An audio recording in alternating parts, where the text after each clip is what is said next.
Banana smoothie. Hi everyone, today I'm going to show you how to make banana smoothie. First, you need a glass of or a cup of milk. You need some ice. You need some 2 bananas that already got sliced. First, we put some milk.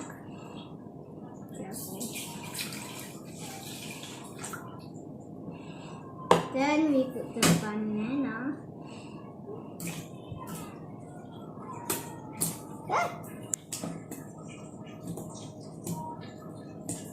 And then we put the ice.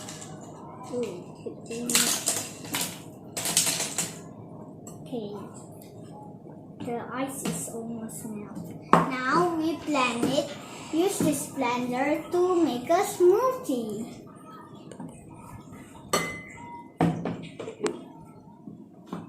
Now we push this button to blend it.